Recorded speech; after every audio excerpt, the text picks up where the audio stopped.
2 ವರ್ಷಗಳ ನಂತರ ವಿಧಾನಸೌಧಕ್ಕೆ ಆಗಮಿಸಿದ ಎಚ್.ಡಿ. ಕುಮಾರಸ್ವಾಮಿ ಅಧಿಕಾರಿಗಳ ಸಭೆಯಲ್ಲಿ ಭಾಗಿಯಾಗಲು ಆಗಮಿಸಿದ್ದಾರೆ. ಕುಮಾರಸ್ವಾಮಿ ಬಿಜೆಪಿ ಮತ್ತು ಜೆಡಿಎಸ್ ಜೊತೆಗೂಡಿ ಮತ್ತೆ ವಿಧಾನಸೌಧಕ್ಕೆ ನಾವು ಬರ್ತೀವಿ ಅಂತ ಹೇಳಿ ಮಾಜಿ ಮುಖ್ಯಮಂತ್ರಿ ಕುಮಾರಸ್ವಾಮಿ ಹೇಳಿದ್ದಾರೆ. ಕೇಂದ್ರ ಮಂತ್ರಿ ಕುಮಾರಸ್ವಾಮಿ ಹೇಳಿದ್ದಾರೆ. ರಾಜ್ಯ ರಾಜಕೀಯಕ್ಕೆ ಮರಳುವ ಸುಳಿವನ್ನ ಕೇಂದ್ರ ಮಂತ್ರಿ ನೀಡಿದ್ರ ವಿಧಾನಸೌಧಕ್ಕೆ ಬರುವ ಬಗ್ಗೆ ಆ ಭಗವಂತನೇ ತೀರ್ಮಾನಿಸ್ತಾನೆ ಅಂತ ಹೇಳಿ ಎಚ್.ಡಿ. ಕುಮಾರಸ್ವಾಮಿ ಅವರು ಹೇಳಿದ್ರ. ಜನಾಶೀರ್ವಾದ ಸಿಕ್ಕರೆ ಮೈತ್ರಿಕೂಟದೊಟ್ಟಿಗೆ ಬರ್ತೀನಿ ಅಂತ ಹೇಳಿ ಎಚ್.ಡಿ. ಕುಮಾರಸ್ವಾಮಿ ಅವರು ಹೇಳಿದ್ದಾರೆ. ಅದೆಲ್ಲ ಭಗವಂತ ನಿಗದಿ ಮಾಡ್ತಾನೆ.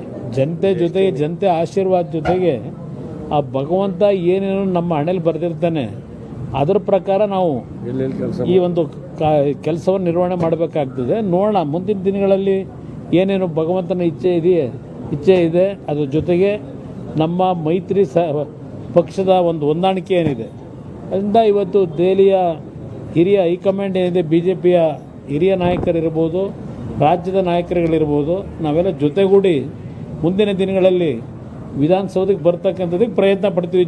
ಜನತೆ ಆಶೀರ್ವಾದದಲ್ಲಿ ನೋಡೋಣ. ಅದೆಲ್ಲ ಭಗವಂತ ನಿಗದಿ ಮಾಡ್ತಾನೆ. ಜನತೆ ಜೊತೆಗೆ ಜನತೆ ಆಶೀರ್ವಾದ.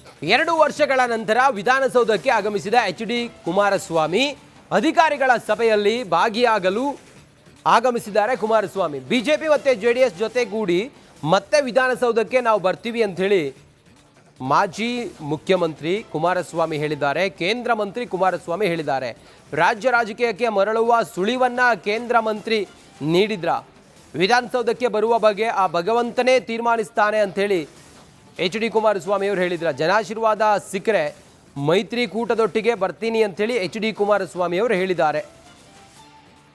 ನೋಡೋಣ. ಅದೆಲ್ಲ ಭಗವಂತ ನಿಗದಿ ಮಾಡ್ತಾನೆ. ಜನತೆ ಜೊತೆಗೆ ಜನತೆ ಆಶೀರ್ವಾದ ಜೊತೆಗೆ ಆ ಭಗವಂತ ಏನೇನು ನಮ್ಮ ಹಣೆಯಲ್ಲಿ ಬರೆದಿರ್ತಾನೆ ಅದರ ಪ್ರಕಾರ ನಾವು ಈ ಒಂದು ಕೆಲಸವನ್ನು ನಿರ್ವಹಣೆ ಮಾಡಬೇಕಾಗ್ತದೆ. ನೋಡೋಣ ಮುಂದಿನ ದಿನಗಳಲ್ಲಿ ಏನೇನು ಭಗವಂತನ ಇಚ್ಛೆ ಇದೆ ಅದ್ರ ಜೊತೆಗೆ ನಮ್ಮ ಮೈತ್ರಿ ಪಕ್ಷದ ಒಂದು ಹೊಂದಾಣಿಕೆ ಏನಿದೆ ಅದರಿಂದ ಇವತ್ತು ದೆಹಲಿಯ ಹಿರಿಯ ಹೈಕಮಾಂಡ್ ಏನಿದೆ, BJPಯ ಹಿರಿಯ ನಾಯಕರಿರ್ಬೋದು, ರಾಜ್ಯದ ನಾಯಕರುಗಳಿರ್ಬೋದು, ನಾವೆಲ್ಲ ಜೊತೆಗೂಡಿ ಮುಂದಿನ ದಿನಗಳಲ್ಲಿ ವಿಧಾನಸೌಧಕ್ಕೆ ಬರ್ತಕ್ಕಂಥದ್ದಕ್ಕೆ ಪ್ರಯತ್ನ ಪಡ್ತೀವಿ. ಜನತೆ ಆಶೀರ್ವಾದದಲ್ಲಿ ನೋಡೋಣ. ಅದೆಲ್ಲ ಭಗವಂತ ನಿಗದಿ ಮಾಡ್ತಾನೆ. ಜನತೆ ಜೊತೆಗೆ ಜನತೆ ಆಶೀರ್ವಾದ. 2 ವರ್ಷಗಳ ನಂತರ ವಿಧಾನಸೌಧಕ್ಕೆ ಆಗಮಿಸಿದ ಎಚ್.ಡಿ. ಕುಮಾರಸ್ವಾಮಿ ಅಧಿಕಾರಿಗಳ ಸಭೆಯಲ್ಲಿ ಭಾಗಿಯಾಗಲು ಆಗಮಿಸಿದ್ದಾರೆ. ಕುಮಾರಸ್ವಾಮಿ ಬಿಜೆಪಿ ಮತ್ತು ಜೆಡಿಎಸ್ ಜೊತೆಗೂಡಿ ಮತ್ತೆ ವಿಧಾನಸೌಧಕ್ಕೆ ನಾವು ಬರ್ತೀವಿ ಅಂತ ಹೇಳಿ ಮಾಜಿ ಮುಖ್ಯಮಂತ್ರಿ ಕುಮಾರಸ್ವಾಮಿ ಹೇಳಿದ್ದಾರೆ. ಕೇಂದ್ರ ಮಂತ್ರಿ ಕುಮಾರಸ್ವಾಮಿ ಹೇಳಿದ್ದಾರೆ.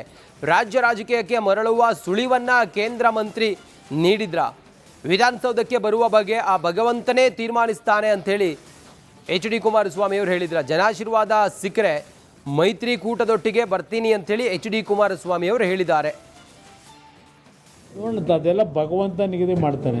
ಜನತೆ ಜೊತೆಗೆ ಜನತೆ ಆಶೀರ್ವಾದ ಜೊತೆಗೆ ಆ ಭಗವಂತ ಏನೇನು ನಮ್ಮ ಹಣೆಯಲ್ಲಿ ಬರೆದಿರ್ತಾನೆ ಅದರ ಪ್ರಕಾರ ನಾವು ಈ ಒಂದು ಕೆಲಸವನ್ನು ನಿರ್ವಹಣೆ ಮಾಡಬೇಕಾಗ್ತದೆ. ನೋಡೋಣ ಮುಂದಿನ ದಿನಗಳಲ್ಲಿ ಏನೇನು ಭಗವಂತನ ಇಚ್ಛೆ ಇದೆ ಅದ್ರ ಜೊತೆಗೆ ನಮ್ಮ ಮೈತ್ರಿ ಪಕ್ಷದ ಒಂದು ಹೊಂದಾಣಿಕೆ ಏನಿದೆ ಅದರಿಂದ ಇವತ್ತು ದೆಹಲಿಯ ಹಿರಿಯ ಹೈಕಮಾಂಡ್ ಏನಿದೆ, BJPಯ ಹಿರಿಯ ನಾಯಕರಿರ್ಬೋದು, ರಾಜ್ಯದ ನಾಯಕರುಗಳಿರ್ಬೋದು, ನಾವೆಲ್ಲ ಜೊತೆಗೂಡಿ ಮುಂದಿನ ದಿನಗಳಲ್ಲಿ ವಿಧಾನಸೌಧಕ್ಕೆ ಬರ್ತಕ್ಕಂಥದ್ದಕ್ಕೆ ಪ್ರಯತ್ನ ಪಡ್ತೀವಿ.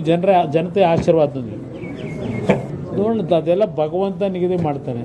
ಜನತೆ ಜೊತೆಗೆ ಜನತೆ ಆಶೀರ್ವಾದ ಜೊತೆ 2 ವರ್ಷಗಳ ನಂತರ ವಿಧಾನಸೌಧಕ್ಕೆ ಆಗಮಿಸಿದ ಎಚ್.ಡಿ. ಕುಮಾರಸ್ವಾಮಿ ಅಧಿಕಾರಿಗಳ ಸಭೆಯಲ್ಲಿ ಭಾಗಿಯಾಗಲು ಆಗಮಿಸಿದ್ದಾರೆ. ಕುಮಾರಸ್ವಾಮಿ ಬಿಜೆಪಿ ಮತ್ತು ಜೆಡಿಎಸ್ ಜೊತೆಗೂಡಿ ಮತ್ತೆ ವಿಧಾನಸೌಧಕ್ಕೆ ನಾವು ಬರ್ತೀವಿ ಅಂತ ಹೇಳಿ ಮಾಜಿ ಮುಖ್ಯಮಂತ್ರಿ ಕುಮಾರಸ್ವಾಮಿ ಹೇಳಿದ್ದಾರೆ. ಕೇಂದ್ರ ಮಂತ್ರಿ ಕುಮಾರಸ್ವಾಮಿ ಹೇಳಿದ್ದಾರೆ. ರಾಜ್ಯ ರಾಜಕೀಯಕ್ಕೆ ಮರಳುವ ಸುಳಿವನ್ನ ಕೇಂದ್ರ ಮಂತ್ರಿ ನೀಡಿದ್ರ ವಿಧಾನಸೌಧಕ್ಕೆ ಬರುವ ಬಗ್ಗೆ ಆ ಭಗವಂತನೇ ತೀರ್ಮಾನಿಸ್ತಾನೆ ಅಂತ ಹೇಳಿ ಎಚ್.ಡಿ. ಕುಮಾರಸ್ವಾಮಿ ಅವರು ಹೇಳಿದ್ರ. ಜನಾಶೀರ್ವಾದ ಸಿಕ್ಕರೆ ಮೈತ್ರಿಕೂಟದೊಟ್ಟಿಗೆ ಬರ್ತೀನಿ ಅಂತ ಹೇಳಿ ಎಚ್.ಡಿ. ಕುಮಾರಸ್ವಾಮಿ ಅವರು ಹೇಳಿದ್ದಾರೆ. ನೋಡೋಣ. ಅದೆಲ್ಲ ಭಗವಂತ ನಿಗದಿ ಮಾಡ್ತಾನೆ. ಜನತೆ ಜೊತೆಗೆ ಜನತೆ ಆಶೀರ್ವಾದ ಜೊತೆಗೆ ಆ ಭಗವಂತ ಏನೇನು ನಮ್ಮ ಹಣೆಯಲ್ಲಿ ಬರೆದಿರ್ತಾನೆ ಅದರ ಪ್ರಕಾರ ನಾವು ಈ ಒಂದು ಕೆಲಸವನ್ನು ನಿರ್ವಹಣೆ ಮಾಡಬೇಕಾಗ್ತದೆ. ನೋಡೋಣ ಮುಂದಿನ ದಿನಗಳಲ್ಲಿ ಏನೇನು ಭಗವಂತನ ಇಚ್ಛೆ ಇದೆ ಅದ್ರ ಜೊತೆಗೆ ನಮ್ಮ ಮೈತ್ರಿ ಪಕ್ಷದ ಒಂದು ಹೊಂದಾಣಿಕೆ ಏನಿದೆ ಅದರಿಂದ ಇವತ್ತು ದೆಹಲಿಯ ಹಿರಿಯ ಹೈಕಮಾಂಡ್ ಏನಿದೆ ಬಿ ಜೆ ಪಿಯ ಹಿರಿಯ ನಾಯಕರಿರ್ಬೋದು, ರಾಜ್ಯದ ನಾಯಕರುಗಳಿರ್ಬೋದು, ನಾವೆಲ್ಲ ಜೊತೆಗೂಡಿ ಮುಂದಿನ ದಿನಗಳಲ್ಲಿ ವಿಧಾನಸೌಧಕ್ಕೆ ಬರ್ತಕ್ಕಂಥದ್ದಕ್ಕೆ ಪ್ರಯತ್ನ ಪಡ್ತೀವಿ. ಜನತೆಯ ಆಶೀರ್ವಾದದಲ್ಲಿ ನೋಡೋಣ, ಅದೆಲ್ಲ ಭಗವಂತ ನಿಗದಿ ಮಾಡ್ತಾನೆ. ಜನತೆ